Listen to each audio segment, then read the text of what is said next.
Welcome, kindred spirits, to a place of positivity, passion, and purpose.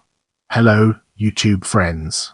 Join us as we unravel the mysteries surrounding coffee root knot nematode. There are many plant-parasitic species in the root knot nematode genus Meloidogyne that attack coffee, such as M. incognita, M. arenaria, M. exigua, M. javanica, and M. coffeicola. Study has already shown interspecific variability coffee, in which show how this species can be adapting to new hosts and environments. Our focus now turns to morphology and anatomy, an important aspect of our discussion. Meloidogyne exigua females are small with medium styletum and strong basal knobs. This genus has sexual dimorphism. Females are swollen and males keep vermiform as adults. The female has a pear shape when swollen. It is not possible to differentiate one species from other on coffee in the field due to coffee being a house of several species of Meloidogyne. M. exigua can be found in Brazil, Guatemala, Colombia, and Costa Rica. M. coffeicola has a long neck and brownish body color. Its stylet is long with no prominent knobs. Females also swell, less than M. exigua, however. This species is found in Brazil, exclusively. Another way to distinguish Meloidogyne species is by the perineal patterns. The perineal pattern involves anus, vagina, and surrounding area. Each species has a unique pattern that can distinguish them, but only a trained nematologist is able to verify those small differences.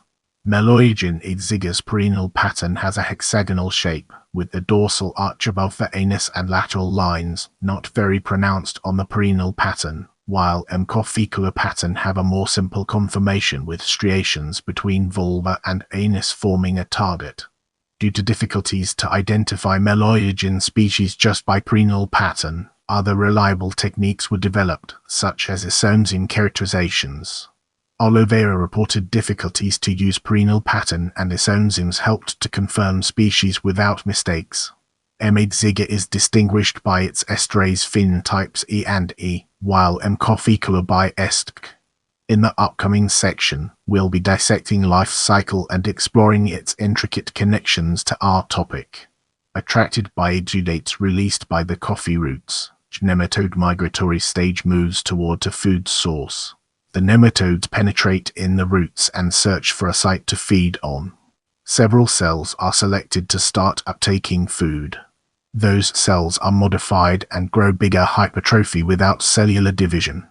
However, nuclei division start happening and many nuclei are produced inside, generating giant cells. Surrounding cells will suffer hyperplasia and start cellular division wildly. For M. exigua, these cells will become galls, but not for M. coffeicola. The nematode starts to swell and get a swollen shape as it molts through the juvenile stages until the adult stage. Many eggs will be produced by the female nematode and released in a gelatinous mass. M. exigua lays its eggs under the epidermis, unlike M. coffeicola that lays them outside of the roots. The juveniles that came out in the gelatinous mass will hatch and find a new feeding site and restart the cycle. Some juveniles may become males when the nematode population is high competition, environmental conditions are not favorable, or the plant is resistant. The life cycle of Meloidogyne exigua was reported to be around 35 days at sea. Now it's time to shift gears and explore pathology. M. exigua causes galls on the root system, which are visible with the naked eye.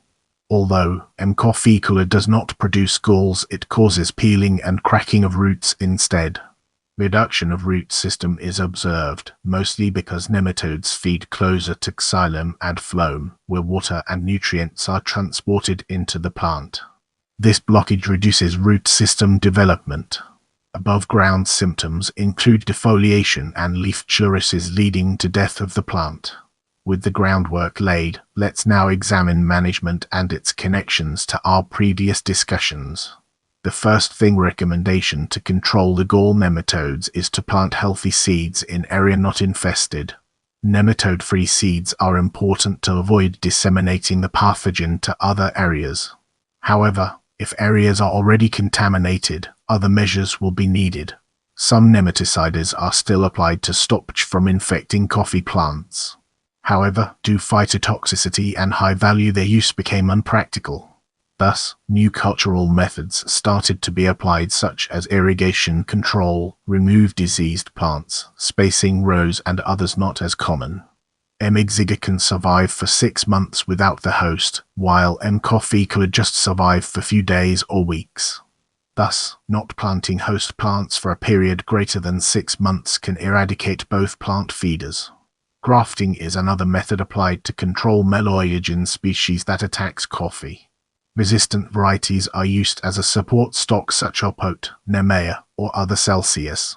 Conifer varieties or hybrids, which will provide nutrients to the other variety on the top scion, such Mundo Novo, that will be the one with flower and coffee fruit production. It is an easier method that does not harm the environment. Other cultivar that is used to control M. exigua is IAPAR59. It carries MEX1 resistance gene that causes hypersensitive response HR in the plant, also having low reproductive factor to M. exigua. This is a competitive variety with good agronomic factors. Share this video with your friends and spread the knowledge.